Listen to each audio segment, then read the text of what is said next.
Are the rarest Pokemon in a game even worth finding? I've done a few videos trying to beat games using the rarest Pokemon in a game's Pokedex, but while in those entries I've wondered who the Pokemon are and if they're any good, if you're at all familiar with Platinum, you'll know what's in store here. Still, I wanted to do what I could to try and beat Pokémon Platinum using the 5 rarest Pokémon available. Rare in these cases meaning hard to obtain as opposed to rare in numbers, unlike your starters, legendaries, what have you. Anyway, there's quite a lot ahead of us, so make sure to like and subscribe as I'd really appreciate it, and oh man, I'm not looking forward to this. Right, we can just cut to the chase straight away. Platinum has potentially the most interesting team available in this series so far. The first of said Pokemon is able to be recruited after the first Gym 2, though once we get walked to touch grass with the objectively best starter Pokemon, sorry I do not make the rules, we can venture into Floroma Town where the evil Team Galactic have taken a stranglehold over the civilians, and our only answer to stop them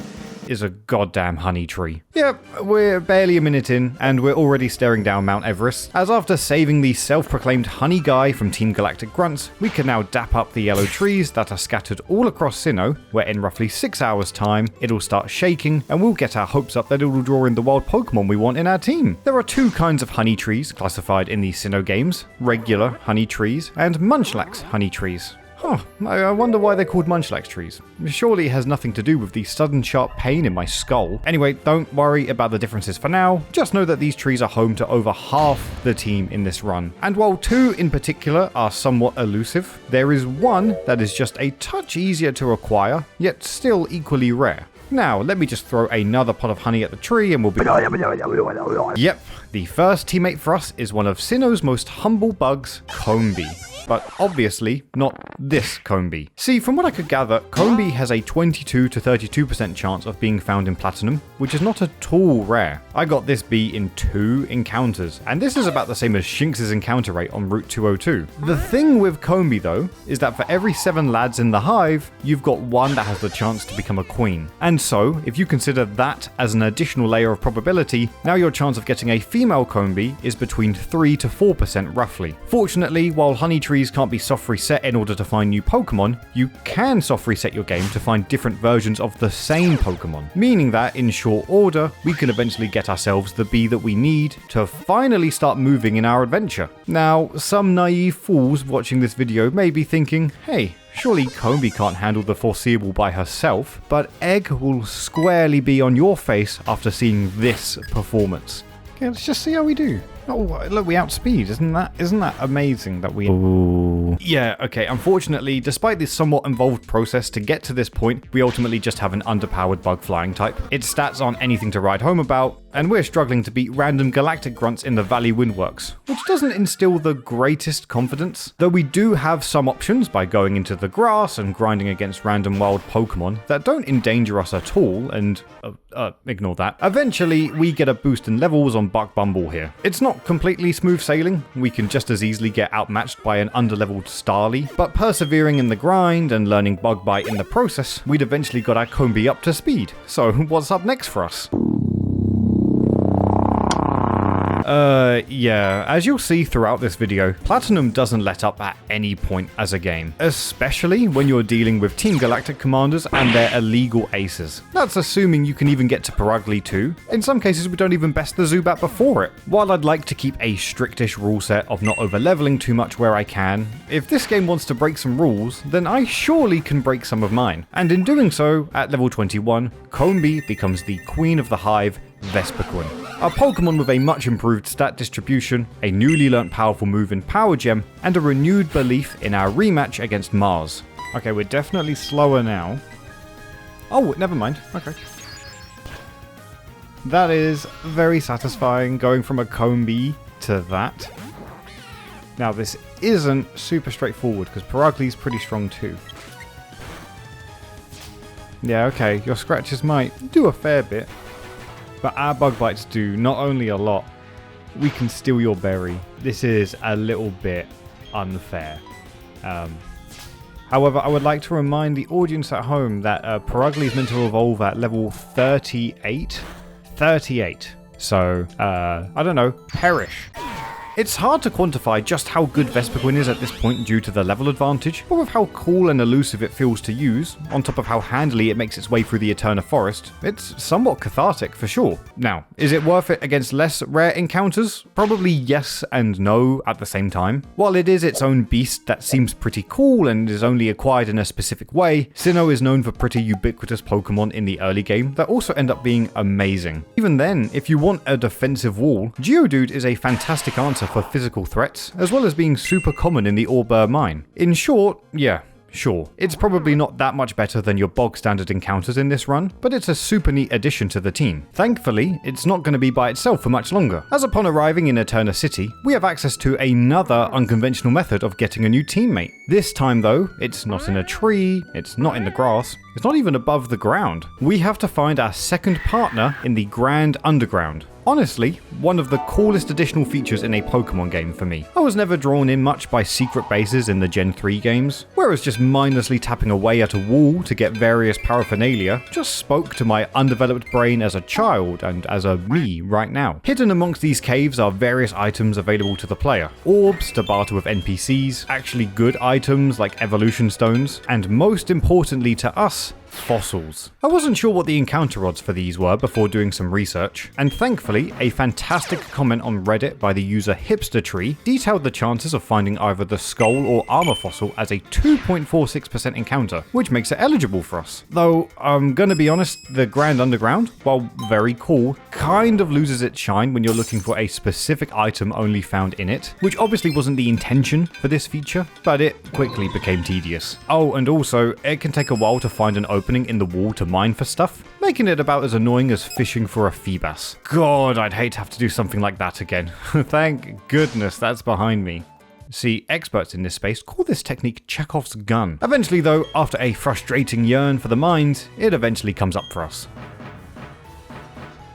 Ooh, oh my goodness. Oh, thank Christ. Okay, that happened so quickly, but I've been here for so long. Oh, that is the one, right? That is the one. Oh, there we go. Not only did I feel a great relief at being past this point, I also feel a lot better about getting the skull fossil. I won't lie, I quite like Shieldon. There's something pretty goofy looking about it, and I find it kind of cute in a way. But a team of Vespiquen and Shieldon would be such a pain to venture this early game with, whereas Cranidos feels far better. An incredibly min-max little goober, with an attack stat greater than God that balances out our duo nicely, which is particularly evident in the fight against Gardenia. Her trio of grass types aren't pushovers by any stretch, though even with a poor matchup for our newly revived dinosaur, we can still do decent damage against a fairly bulky Turtwig. Though it can't hold up much of a candle to Roserade's sheer power, we thankfully have a Pokemon with a quad resistance and the ability to take a punch, which leads to an incredibly comfortable win even in a 3 vs 2.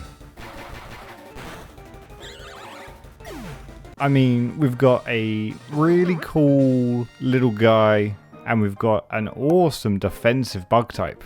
So, I think this team's kind of sick. even with just the two of them, this is pretty cool. No matter how the two performed in the fights ahead, it would have been a struggle for me to have been unimpressed in all honesty. Sure, in terms of the effort required to get a Cranidos, again, you can just go get a pet rock instead. Irrespective to the effort required to get them though, I think that these are a cool duo that are worth the honest pain of getting them. However, this is where the video starts to take a turn. Because sure, this team is fun. It makes light work of Jupiter with its powerful combination of attack and defense unlike anything else. But the extent at which this team could go forward through Sinnoh, in my mind, came to a screeching halt the second we hit Hearthome City, the host of the Ghost Gym leader, Fantina. A fairly obvious pitfall for this team that I hadn't really clocked up until this point is speed.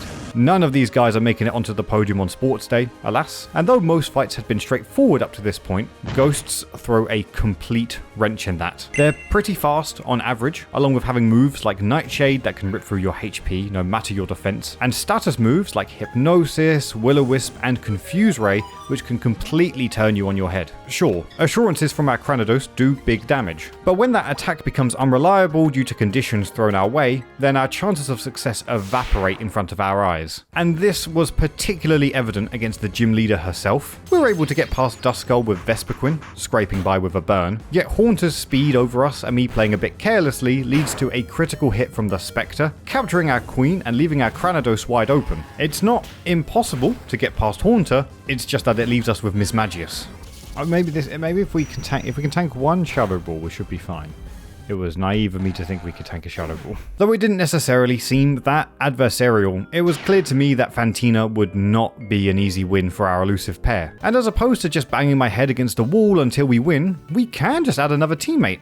And this, dear viewer, is where I broke. Remember these bad boys? And remember how there's two different kinds? Well, both these trees share encounters, beyond the namesake of course, and Munchlax trees not only carry arguably the rarest Pokemon to hunt for in a Pokemon game, but they have our other target for this point at a 3.5% encounter rate. So finding a Munchlax tree and recruiting whichever of these two appear first makes the most sense. But I have to be upfront about two things. Firstly, if you're unfamiliar, there's no easy way for a player to discern Munchlax trees in these games. Of the 21 in the region, 4 of those are Munchlax trees at random, determined by your trainer and secret ID. So if not for the fact that I can look up 2 of these locations thanks to an invaluable webpage on the Cave of Dragonflies, I'd have no idea where to start. By all means, you can say this sullies the run, but somehow you can also argue that this isn't the most egregious thing about this run either. Because the second thing I wanted to talk about is that one glorious Christmas many years ago, my uncle who works for Nintendo gave me a super cool and special DSi.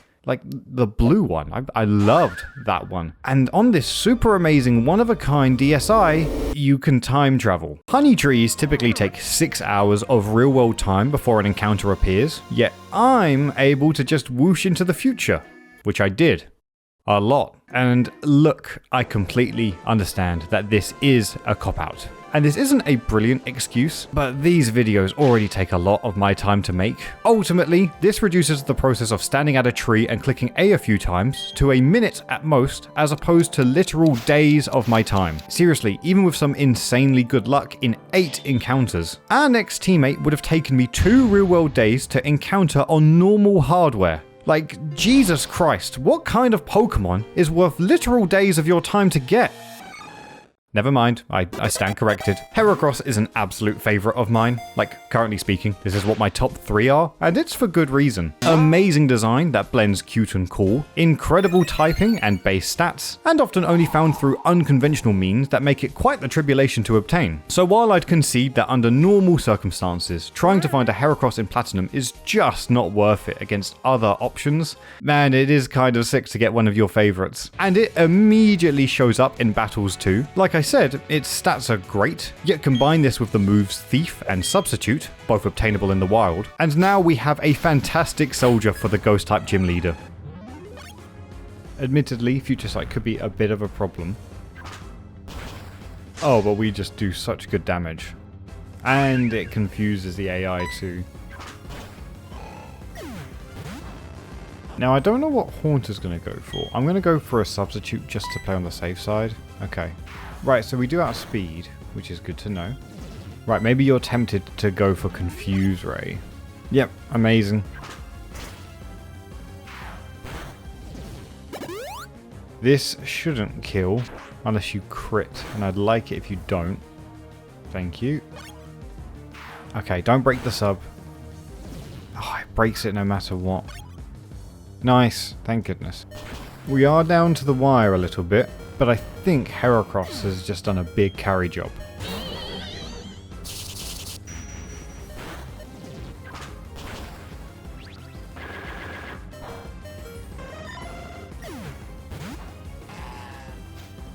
Come on, dude. Come on. You can tank this. You can absolutely tank this. Oh, it was close. It was close. Come on, this has got to kill. You just love it when a plan comes together. It was still a bit unnerving at times, though even with the luck somewhat against us, we had a team that was pretty capable of holding its own at this point, thanks to the best bug of the bunch. Case in point, gyms 4 through 7. Like, I'm gonna be honest, I didn't expect us to just run through these guys like a hot knife through butter. Well, probably for Byron, but excluding him and his shattered steel types, the rest of the gym leaders were anywhere between a decent challenge to an absolute breeze. We already had Vespiquen in the back for Maylene's fighters, but Heracross, having learnt both Aerial Ace and Break Break, made for a super simple sparring match. Crasher Wake and Candace, on the other hand, did put our team through the ringer, even with some upgraded firepower in our team. Cranidos evolved into Rampardos on the way to Gym 5, emboldening its strength even further, yet we didn't have an amazing matchup for water types. His lead Gyarados traded blows with Vespiquen, who clutched up with a critical hit to give us an early lead, but his ace Floatzel is far more formidable than I anticipated, with it completely undercutting our goofy looking Tyrannosaurus in no time at all. We did manage to outplay him somewhat, with substitutes reducing damage that we take, in congruence with Thief stealing a Citrus Berry, and that honestly made all the difference for our team's Hercules to be able to take out his final two Pokemon with its sheer strength, but it still kept us on our toes. And the same applies to Candace. On paper, we have a great matchup with two of our Pokemon, though the numbers advantage on her side of the field and strategies involving Hail, Evasion, and Blizzards really hurt us for a long time. Nevertheless, I started to see a through line. Vespiquen can handle her lead Sneasel's hits comfortably, while retaliating in kind with an attack order. Then once Frostlass retaliates, with a bit of luck our Rampardos can double its speed with Rock Polish, allowing it to just stampede over her team with Rock Slide and Zen Headbutts, before Heracross once again finishes the fight for us. The team really held their nerve against these tough fights, and if there's anything I want you to take away from this video more than the encounters, is that I love Pokémon Platinum. I haven't played this game in ages, and this playthrough made me fall in love with its world all the same once again. Though sadly, that world is now at threat of being taken over by Cyrus, a 27-year-old man, by the way. And while that's all scary and whatnot, I'm much more preoccupied by getting our penultimate teammate for this run. Not Munchlax, no, I'm not ready for a tedious grind, thank you. So, who's left? Son of a bitch! Yes, gather round everyone, it's this heartbreaker. They're back! I had to catch a Feebas in Pokémon Emerald, a creature infamous for how difficult it is to find due to only appearing on 6 of over 400 possible tiles. But did you know that Feebas is rarer in the Gen 4 games? I was so happy to find out this information. You can only fish for Feebas in the basement of Mount Coronet, where it has a 1 in 2 chance of showing up on 4 of 528 tiles.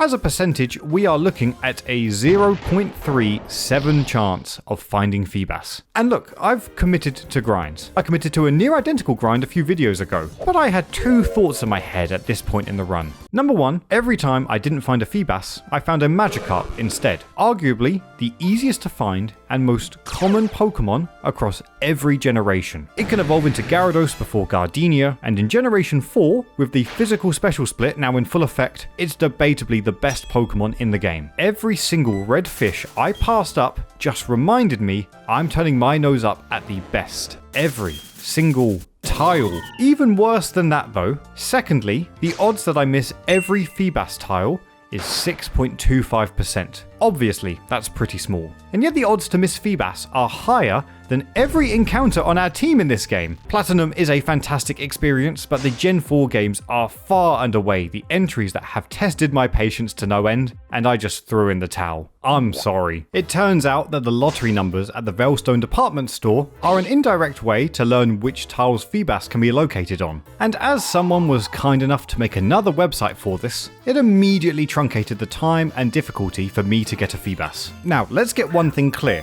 I really like the Feebas line, but is it worth it? How do I get the point across subtly? No. I have the utmost respect for the players out there who have earnestly grinded out Pokemon like these. It's truly a testament to someone's patience and determination to get what they want. And this is an awesome team. As we go through the final arc of the villain saga, facing off against the Galactic Commanders and... Dude, when did you get a Munchlax? This is my whole bit. What the fuck? You know what, whatever, ignoring that, our team is just cracked. Defensive capabilities, physical prowess, and a new special savant that gives us a well-rounded quartet as we headed into the late game. Against Cyrus in the Distortion world, Milotic can withstand Houndoom fairly comfortably before dispatching it with a Surf. Gyarados is carrying a diverse moveset, yet the defensive capabilities of our Queen Bee means it's clear to come in and toxic the Sea Serpent, stalling it out through switching and recover. Then when we have an opening thanks to Giga Impact recoil. All it takes is for Rampardos to set up a single rock polish, and then the lights are out. Cyrus's team are completely cooked by falling boulders, almost as cooked as Cyrus himself. Dude, seriously, like you look like that dude.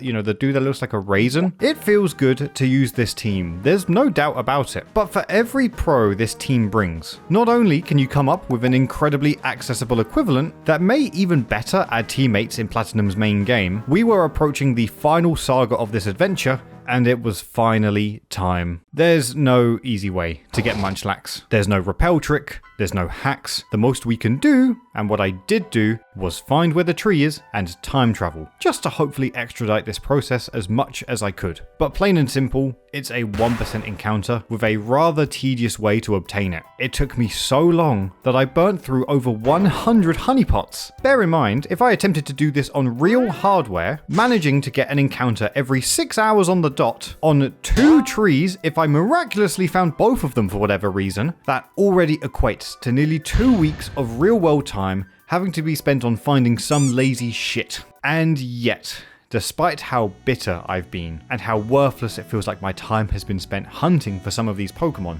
to the point that I felt compelled to cheap out, there is nothing that quite compared to finding Munchlax. Oh, dude, I've been here for so long. It genuinely would have taken me about like a fucking month to find this guy. Oh, I don't care. I do not care. There we go.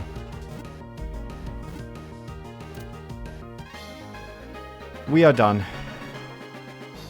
Well, that was fun. I think that perfectly encapsulates the rarest Pokemon in Platinum better than I could ever say it. It's a marriage between elation and frustration, something that is so goddamn tedious and painful, not even including the shortcuts that I took. And yet whenever I found the teammate in question, it still triggers that part of my brain that's satisfied with what we've done. Munchlax especially embodies this, as we can get it to love us in short order before it evolves into Snorlax, another Pokemon I quite like, that's also incredibly powerful and with amazing stats. Pairing it with a great moveset of Body Slam for stab, Stockpile for defensive boosts, and the TM's Earthquake and Rest for safe coverage, means that we're able to bulldoze through Volkner slowly but surely with the final addition to the team. However, let's be real.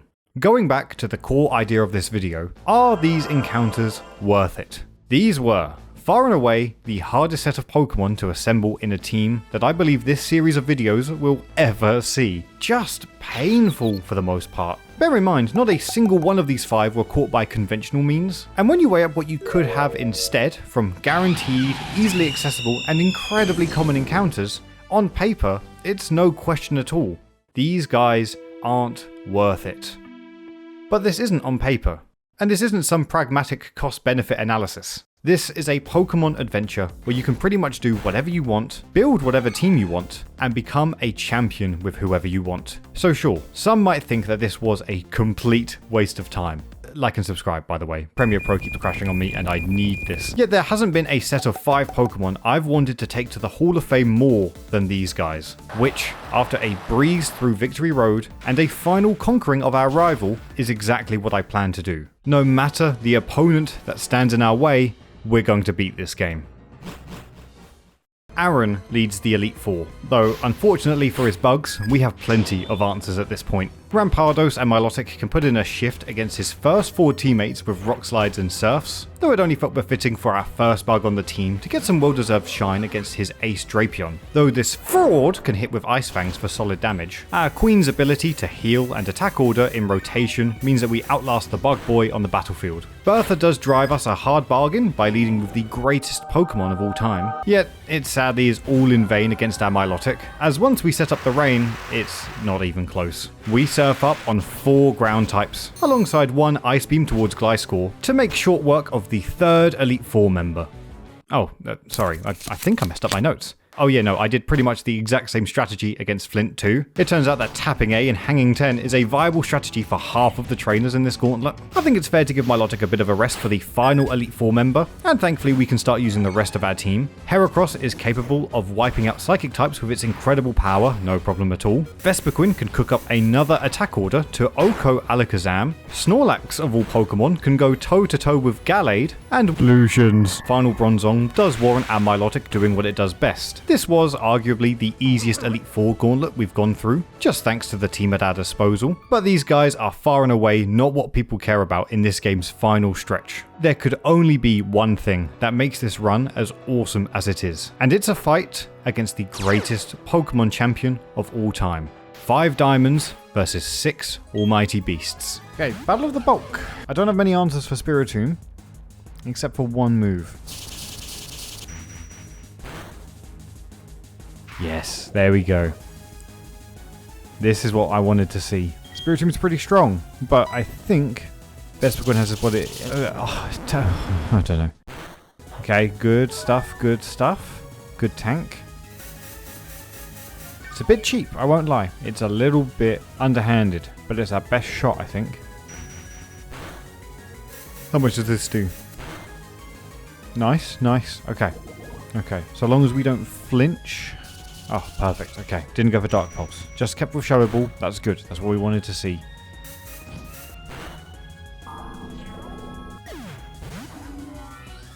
And what do I do for Togekiss? I'm gonna go with Cranidos. The sky is alive with thunder, ladies and gentlemen, and this one is electric. Shit, I didn't know I had Water Pulse. Uh-oh. Hey, this doesn't kill, does it? Okay, maybe I fucked up a little bit. Okay, we outspeed. Come on, come on. Over half, over half, over half. Come on. Oh, okay.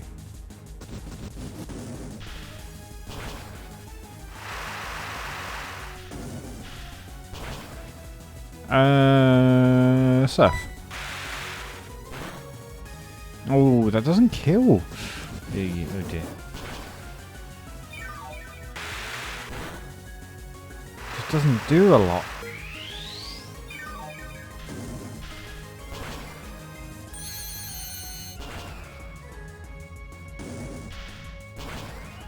Two can play this healing game, Cynthia. Ah ha ha. It went for random move.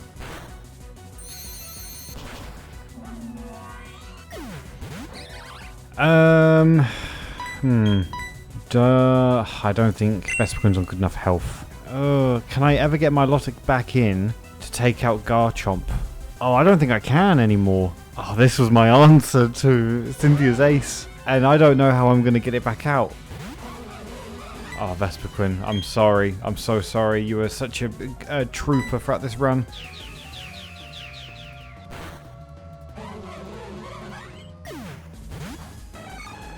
Okay. Mega Horn. No, no, no, no, no, no. Oh, I'm feeling the wind slip between my fingers, man. Come on, come on, come on. Oh, come on, man. Oh. Come on, there we go.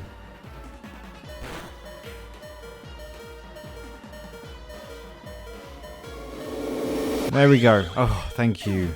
Oh. Man, I could have done with not missing it twice. Oh, I didn't think that we'd die there. Oh god, I don't know who I go with now. I think I have to go with Milotic.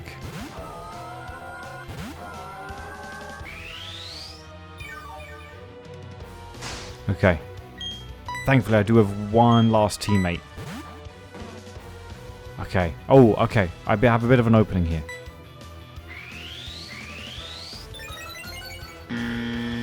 Okay, okay, Milotic's just letting us set up. I mean, there we go. Okay. Ooh, okay, okay, this is good, this is good. Okay, okay, right, we do have to take a hit. Don't crit, don't crit, don't crit, don't crit. Come on, we tank that, we tank that. Oh!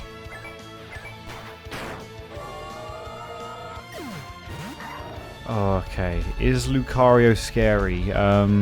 Oh, okay. This Lucario doesn't know any physical fighting type moves. I think we should be good. As long as this doesn't crit. Come on. Come on. We've had some bad luck. It needs to balance out. Nice. Nice. Come on. Come on, kill. This surely kills. Come on. No. Okay, never mind. That's fine. That's fine. That's fine. Come on. Avoid the crit. No crit, no crit, no crit. Nice. Nice, nice, nice. Oh, okay, this is close. Oh, man. We've got past 5 of her team. That's 5 of them down. That's 5 of them down. But what a final Pokemon. Come on, don't. Oh, okay. Okay, that's good. That's good. How much does a return do? Please, please, please, please. Oh, that was a crit. Okay. Okay. Okay, right. If I go for a return, she just heals. Okay, right. Okay, come on. Come on. No crit, no crit, no crit. Okay. Oh, okay, we tank it. I think this is it. I think this is it. Okay. Oh, dude. This was easily the most painful team to put together. But it's also one of the strongest that we've had. And it's only fitting for the rarest Pokemon we've ever had to find to finish this run for us. Come on. You tank this. You tank this like it's nothing. Come on. Come on. Oh. Didn't even flinch. And that is the Platinum run. Oh, man. It's 1 in the morning. I'm tired. I'm frazzled. But I'm a champion.